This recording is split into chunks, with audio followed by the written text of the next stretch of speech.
ये कहानी सिर्फ एक राजा की नहीं है, बल्कि एक कहानी है बेतहाशा ताकत, खौफ और एक अजीब से खालीपन की। अब जरा एक पल के लिए सोचिए, एक ऐसा लड़का जिसे बचपन में गुलामों के बाजार में जानवरों की तरह जंजीरों में बांध कर बेचा गया हो, वो आगे चलकर दिल्ली सल्तनत का सबसे खौफनाक सुल्तान कैसे बन सकता है?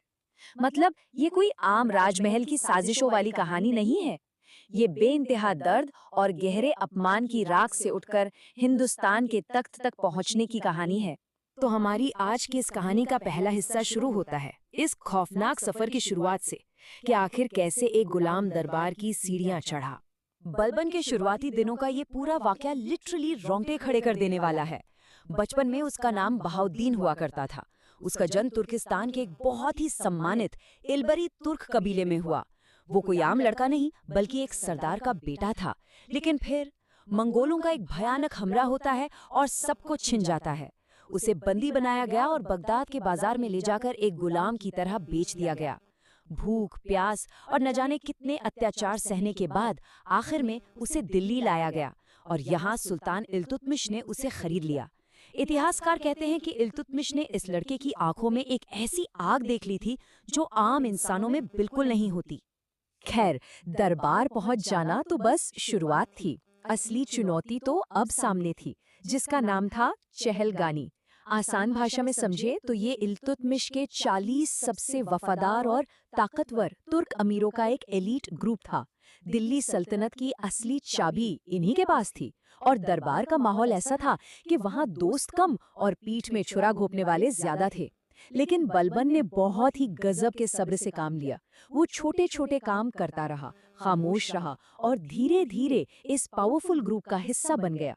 उसने दरबार की इस जानलेवा राजनीति को बिना किसी जल्दबाजी के बड़े ही खामोशी से सीख लिया। और यहीं से शुरू होता है हमारा दूसरा चैप्टर। कैसे उसने इस खामोशी को अपना सबसे बड़ा हथियार बनाया। अब यहाँ आपको दो बिल्कुल अलग तरह के इंसानों का टकराव देखने को मिलेगा।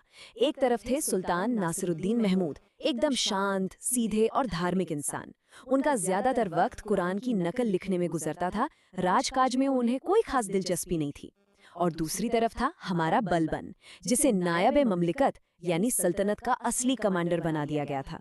सुल्तान तो बस नाम के लिए गद्दी पर थे। असल में पूरी सेना, प्रशासन, टैक्स वसूलना और साम्राज्य का हर एक बड़ा फैसला सब कुछ बलबन के इशारों पर हो रहा था। लेकिन बलबन जानता था कि जब तक वो चहलगानी के उन 40 सांपों को खत्म नहीं करेगा, वो कभी सुरक्षित नहीं रहेगा। तो उसने एक बहुत ही सॉलिड स्ट्रैटेजी बनाई। पहला कदम, एकदम चुप रहो और अपने दुश्मनों को सिर्फ ऑब्जर्व करो। फिर दूसरा कदम, उसने पूरी सल्तनत में जासूसों का एक ऐसा खौफनाक जाल बिछाया कि कोई अमीर अपने घर के बंद कमरे में भी क्या बात कर रहा है, उसकी खबर सीधे बलबन तक पहुंचती थी। और तीसरा, सबसे खतरनाक कदम, उसने एक एक करके बड़े ही सिस्टमैटिक तरीके से अपने दुश्मनों का सफाया करना शुरू कर दिया। कुछ को जंग के मैदान में मरवा दिया तो कुछ को गुप्त साजिशों का शिकार बना दिया। इस तरह अंदर के दुश्मन तो खत्म हो रहे थे, लेकिन बाहर के खतरों का क्या? यहीं पे बलबन लेकर आता है अपनी सबसे मशहूर लौह और रक्त की नीति।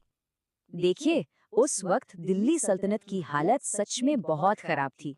दोनों तरफ से मौत मंडरा रही थी। एक तरफ तो मध्य एशिया से मंगोलों की खौफनाक फौजें तूफान की तरह बढ़ रही थीं, जो रास्ते में आने वाले हर शहर को राख कर देती थीं। और दूसरी तरफ घर के अंदर ही आग लगी थी। दिल्ली के बिल्कुल पास मेवात के विद्रोही लगातार रात के अंधेरे में भयानक हमले कर रहे थे। मतलब दिल्ली में लोगों का रात को सोना तक मुहाल हो गया था और पूरा साम्राज्य ढहने की कगार पर था। ऐसे में बलबन का फंडा एकदम क्लियर था। उसका मानना था कि आतंक को सिर्फ और सिर्फ एक ही चीज से हराया जा सकता है, और वो है उससे भी बड़ा आतंक। मेवात के विद्रोहियों को कुचलने के लिए उसने कोई रहम नहीं दिखाया।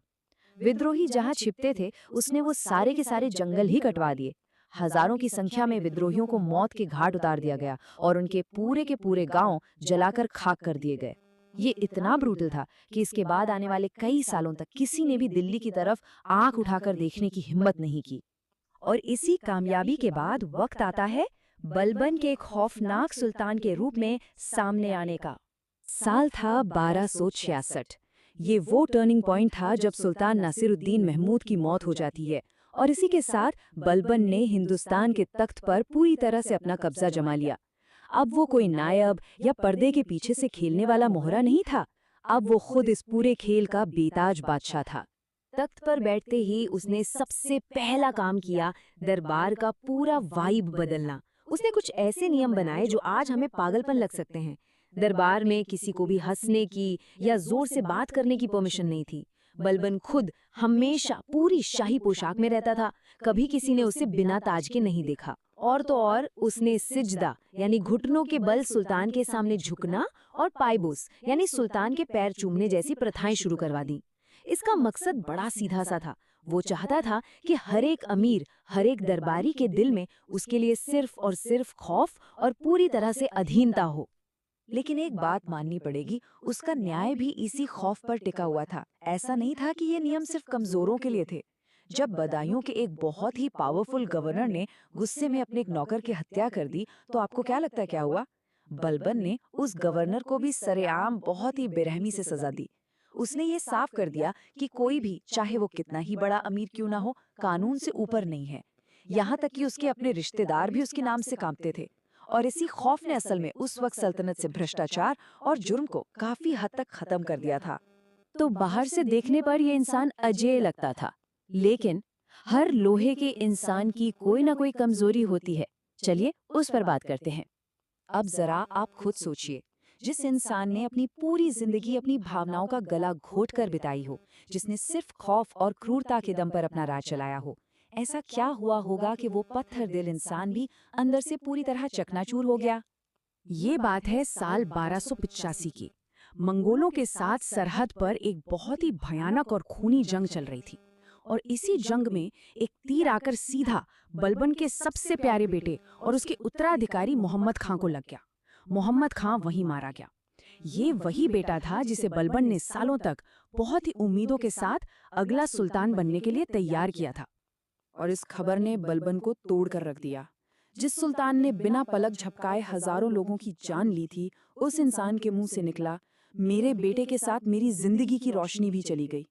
इतिहासकार बताते हैं कि दिन के उजाले में जो सुल्तान दरबार में लोहे की तरह सख्त दिखाई देता था, वो रात के अंधेरे में अपने कमरे का दरवाजा बंद करके अकेले में फूट फूट कर रोता था। अपने जवान बेटे की मौत के सदमे ने इस खौफनाक शासक को अंदर से पूरी तरह खोखला कर दिया था। और यहीं से कहानी अपने आखिरी पड़ाव पर पहुंचती है, एक खौफनाक सुल्तान का अंत और उसके बनाए साम्राज्य का पतन। अब आप किस्मत की विडंबना देखिए। बड़े बेटे की मौत के बाद बलबन ने अपने दूसरे बेटे बुगरा खान को दिल्ली बुलाया ताकि वो तख्त संभाल सके, लेकिन बुगरा खान ने साफ इनकार कर दिया। उसने कहा कि उसे बंगाल में ही रहना है, जहां वो एक शांत और आजाद जिंदगी जी सके। मतलब जिस सल्तनत को बचाने के लिए, जिसे मजबूत करने के लिए बलबन ने अपनी पूरी जिंदगी खून बहाया, उसके अपने ही बेटे को वो खून से सना हुआ तख्त नहीं चाहिए था। और फिर आता है साल 1287। ये वो साल था जब इस आयरन सुल्तान ने अपनी आखिरी सांस ली। लेकिन सच कहूं तो उसकी इच्छा शक्ति देखिए। अपने आखिरी दिनों में भी जब उसका शरीर बीमारियों से टूट चुका था, तब भी वो दरबार में पूरी शाही पोशाक पहनकर बैठता था। उसने मरते दम तक किसी को अपनी कमजोरी की भनक नहीं लगने दी। लेकिन उसके जाते ही क्या हुआ? जो भी बलबन ने बनाया था, वो सब ताश के पत्तों की तरह ढह गया। उसका पोता मुइजुद्दीन कहकुबाद जब गद्दी पर बैठा तो वो बिल्कुल अनुभवहीन था। जहां पहले कठोर अनुशासन और खौफ था, वहां तुरंत भारी भ्रष्टाचार फैल गया। सुरक्षित सीमाएं अचानक कमजोर हो गईं और जो अमीर बलबन के सामने सिर उठाने से कांपते थे, वो फिर से दरबार में अपनी साजिशें रचने लगे। सब कुछ खत्म हो गया।